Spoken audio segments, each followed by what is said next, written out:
Hello mga ka-great, magandang araw po sa inyo lahat. Ay ito nga po at binisita natin itong ating palay dahil hindi pa tayo nakakapaglagay ng pangalawang lagay ng organic fertilizer. Supposedly dapat noong 35 days nakapaglagay tayo. Kasira-sira naman yung ating makina ng patubig kaya ngayon po pinipilit nating mapatubigan ito kasi pangit naman maglagay ng organic fertilizer kung hindi naman masisip-sip na ang ugat. Kaya ngayon po nagpapatubig tayo ng ating palay na ito na sabog tanim. Pero ang maganda rito, kahit nasabog tanim, parang tanim din ang suhi niya. Talagang napakasuhi ng palay. Bibigyan mo lang talaga siya ng spacing, no? Kasi pag hindi mo binigyan ng spacing, ay hindi po magkakaroon ng maraming suhi yan. Kasi magdidikit-dikit, magsisiksikan, at mag-aaway-away po yung mga butil na nilagay mo dyan. So pagka umaasa ka pang magsusuhi, paano kang aasang magsusuhi? Masinsin na nga yung nilagay ninyo. Nagtataka sila paano ro ba napapasuhi. Magsusuhi kung bibigyan mo ng space para sumuhi. Pero kung hindi mo bigyan ng space, wala pong suhi yan ang mangyayari dyan.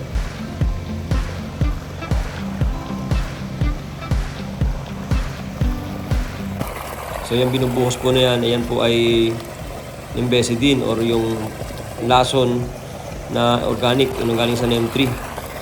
Mag-i-spray po tayo ngayon kasabay ng pagpapatubig natin kasi kailangan na talagang isprayan yan. First spraying pa lang po ito actually.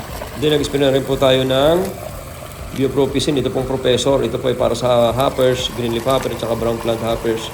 So sobrang init po. Yan po ang napakatinding kalaban natin, yung mga hoppers.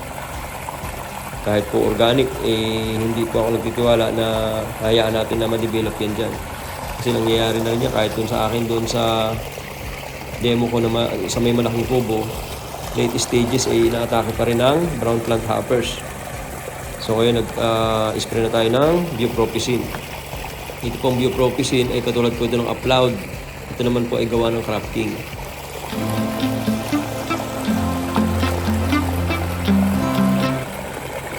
So yan, hinaluan na lang natin ng ProBio foliar fertilizer. Hindi na nakuha na ng video pero may ProBio foliar fertilizer po yan para makatulong din siya para makompleto yung lahat ng mga pangangailangan ng halaman, nitrogen, phosphorus, potassium, secondary elements, saka micro elements, tapos meron yung sticker at may hormones po yun. Yung nakakatulong po yun kasi ito ay zero synthetic fertilization method. Wala siyang granulated na fertilizer. So, inumpisa na po nating mag-spray. Mga alas 4 na to at ito ay hanggang sa paggabi na po ang pag-i-spray nito. Hoy!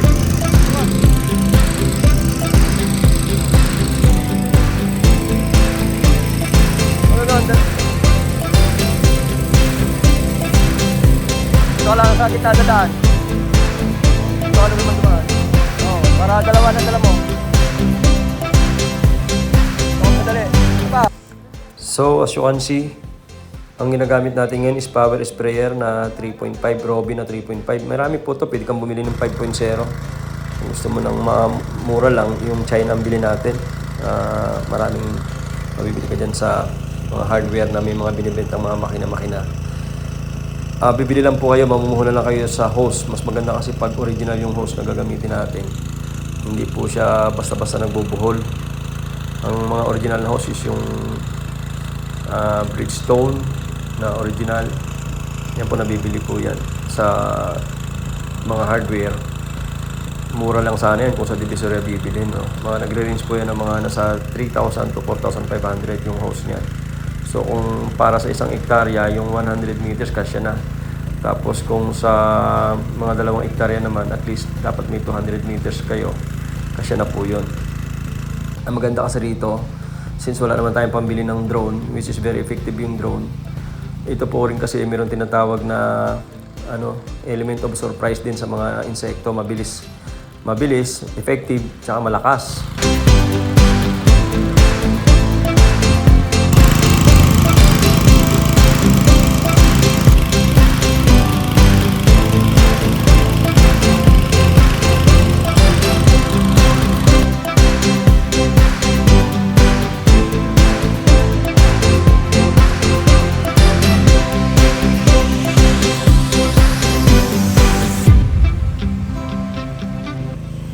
Kung mapapansin niyo po ako, nag-i-spray talaga ako, di ba?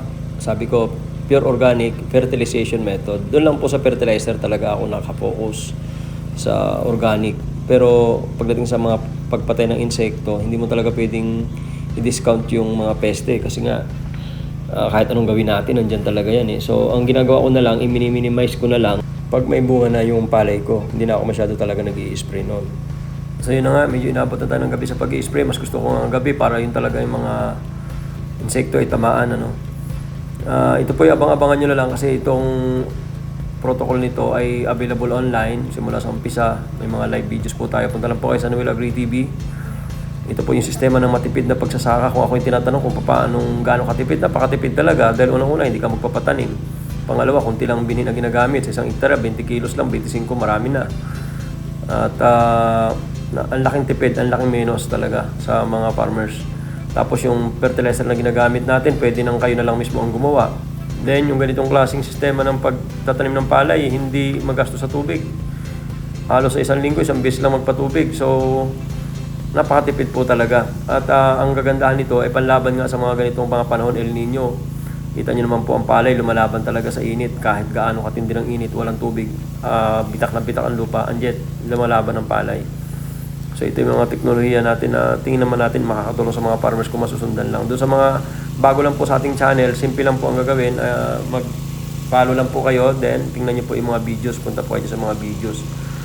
Then doon naman sa YouTube, pwede rin po kayo pumunta doon. Paki-type niyo po yung Noel Agri TV, tapos paki-subscribe po kayo sa Noel Agri TV. May mga videos po doon. Then puntahan niyo po kasi po yung mga video magkakasunod-sunod lang po talaga yan. Hindi naman po mahirap sundan.